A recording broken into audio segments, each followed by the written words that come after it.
Anne Shaftel, born in 1940s, began her career as a Thangka conservator from her early childhood.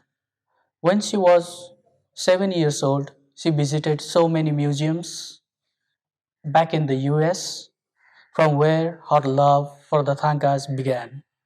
We are talking with the various vicissitudes that she went through during her lifetime as a conservator. She has traveled to so many places of the world, and she is here in Nepal now, and she talks about the journey as a conservator. It was in 1970 that you began collecting the Thangka, or that your love for Thangka began. Can you tell me more about what made you or what caused you to look for Thangka? Certainly. First of all, it wasn't in 1970, it was in the early 1950s. I was born in the 1940s, and in the early 1950s, my school took a trip. We went on the subway in New York City to a museum that had Buddhist art. And as a young child, I was very attracted to it, especially the paintings. Because, of course, there was no internet in the early 1950s. I used to go to other museums with Buddhist art, like the Metropolitan Museum, and then I would go to the libraries looking for collections of Buddhist art. I would go to Chinatown in New York City to learn about Buddhas. So it's been a lifelong interest. But I'm not a collector.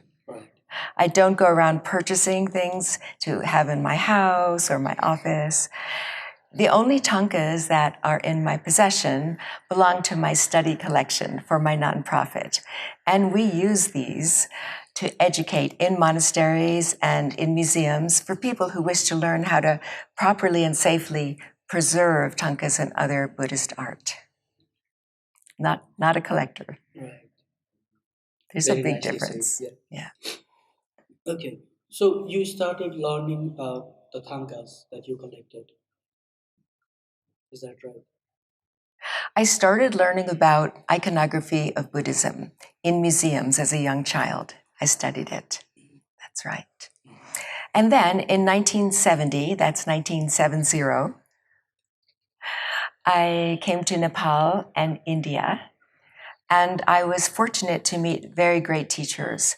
For example, in 1970, that's 70, I was in Sarnath at the Mahastupa, and the sky was red, deep red. It was sunset, and there I saw His Holiness the 16th Karmapa circumambulating the Mahastupa with all his retinue from Rumtek Monastery. And I was very, very interested, so I went. I was young. I went right next to His Holiness Karmapa and circumambulated 3 times the Mahastupa at that time.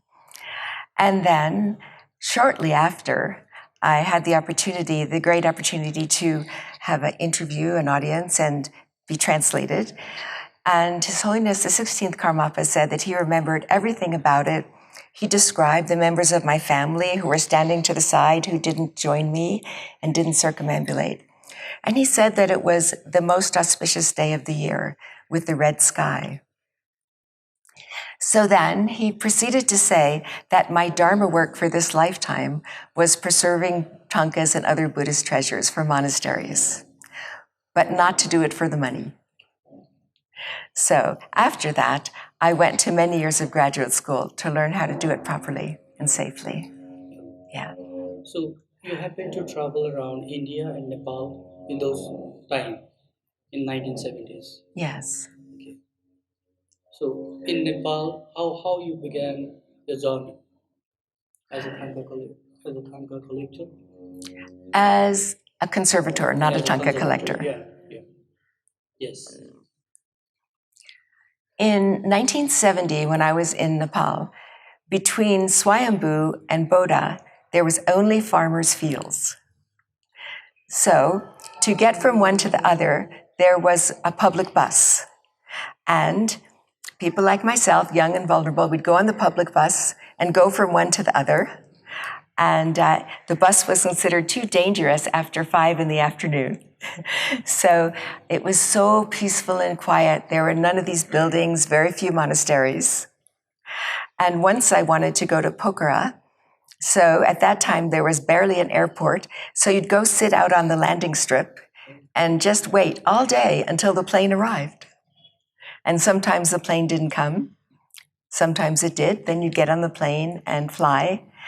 And the airplanes, for example, to Pokhara, the seats weren't bolted down. They were just folding chairs. And so when the plane would go sideways, all the folding chairs would slide and then go the other way. It was very exciting.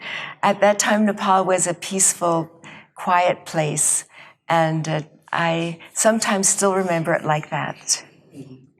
I wouldn't say it's better than it is now. I'd say it's very different.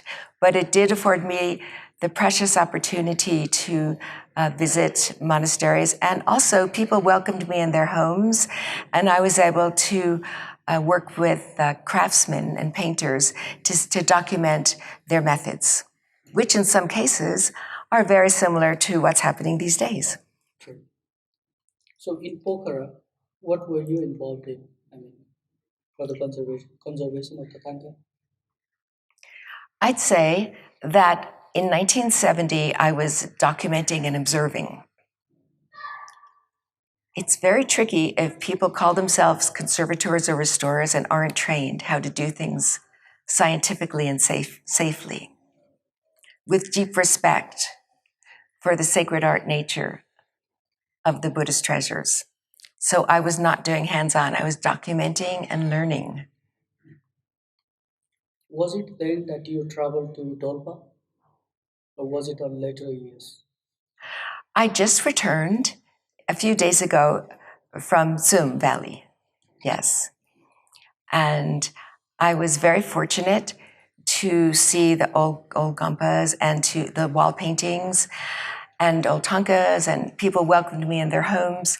And because of that, we're developing a community museum, or a series of community museums that on the outside will look just like a regular home, all of stone with a traditional roof. And on the inside, we'll have passive climate control. And it will prevent damage from theft, especially, and from monsoon, from insects, from rats. So on the outside, it will be just another home, just another village house. And the inside, it will be very, very high tech. And we won't have the yak or cow underneath to keep it warm. It will be, how can I put it? It's passive climate control. It's like a room within a room, and very, very safe for the Buddhist treasures contained within. Because I know in those regions, there's so many old thangkas rolled up that people are concerned about taking out because they're afraid they'll be stolen or the rats will eat them. So this series of small community museums that don't look any different than any other house in the community, it's our purpose to provide a safe repository for the older sacred art so that in the future generations, those treasures will still exist. So in the 1970s, when you were here as a conservator of the Thangkas, and you have seen 2022 now, what is the main difference in the people creating Thangkas back there and now? Are there any differences, or the practice is still the same?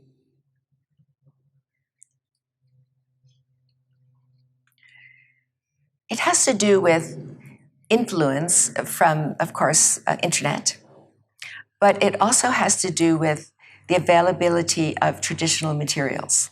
For example, one reason why traditional wall paintings and thangkas last hundreds and hundreds of years is because they were workshop productions. It was rarely one painter sitting and painting unless he was a great teacher and had a terma vision and could also paint. That's a separate category of thangka. In most cases, there were many apprentices, and in the beginning, their job was to distill the hide glue. to cook it and strain it, so that the quality of the hide glue that was used with the traditional mineral pigments was very, very refined. And so therefore, the chalk and that's put on and glue that's rubbed into the painting, the cloth on both sides and finished, and the hide glue that's mixed with the pigments is the finest quality. You could get thin layers that were able to withstand the rolling and unrolling of traditional storage and usage. However, these days, if you meet a Thangka painter who says, I use traditional methods and materials, I use hide glue, I use earth pigments, his earth pigments generally aren't hand ground. They're different. And also, the hide glue is something that perhaps comes from China or perhaps comes from India. It's not highly refined, and it's not likely to last more than 50 years without damage. Therefore, a lot of painters have switched to the use of watercolors, gouache, and acrylics. And there's nothing wrong with that because time moves on. And you also have digital artists, which is also excellent. And after all, the tradition of copying is within very, very strong within tradition. After all, you have texts that are reprinted and reprinted, and iconography that is copied and copied so that it's used as a guide to visualization. So there's nothing wrong with innovation at all. It's just that perhaps some painters these days have to be careful not to mix using gouache with a little bit of hide glue and a little bit of watercolor, because then the first time they roll it and the second time, perhaps it will last maybe 10 years, maybe 15, but not the hundreds and hundreds of the traditionally prepared workshop productions that we have now in our museums and definitely in the monasteries, the older revered thangkas.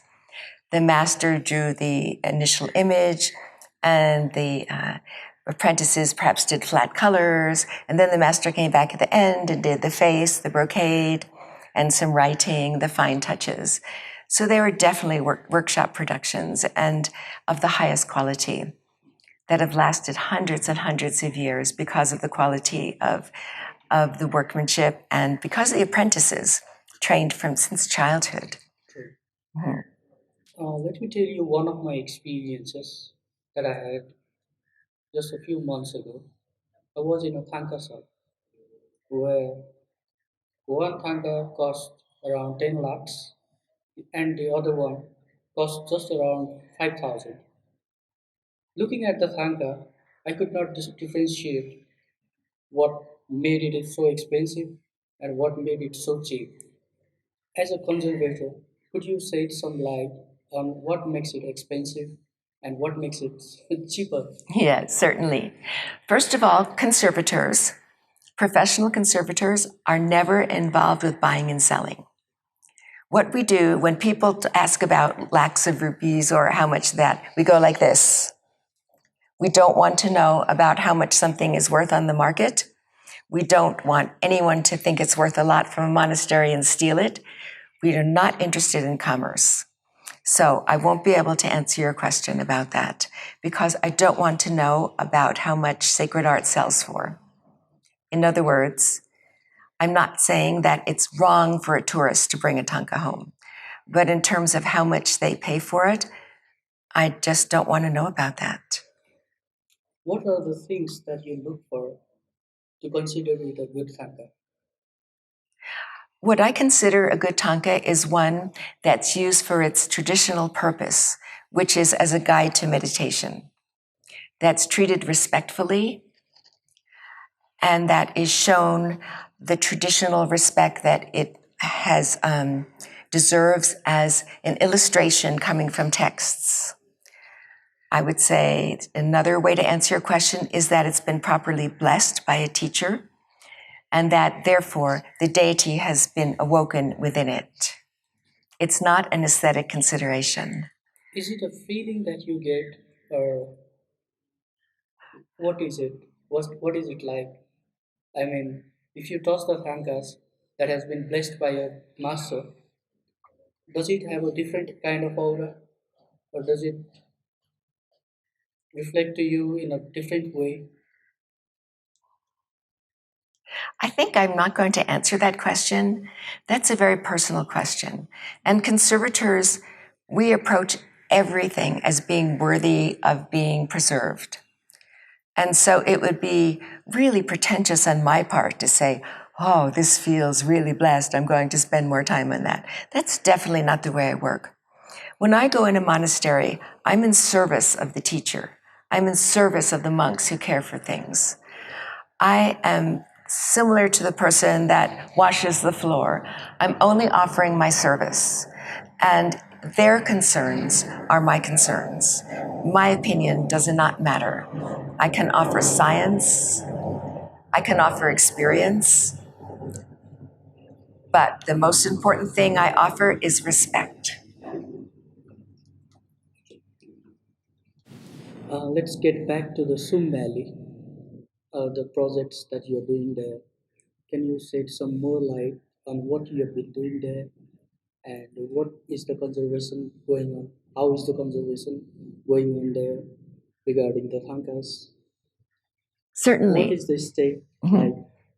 Okay, well, if I were to be invited to this monastery to be in service and offer some advice on, for example, the wall paintings that have been damaged in the earthquake,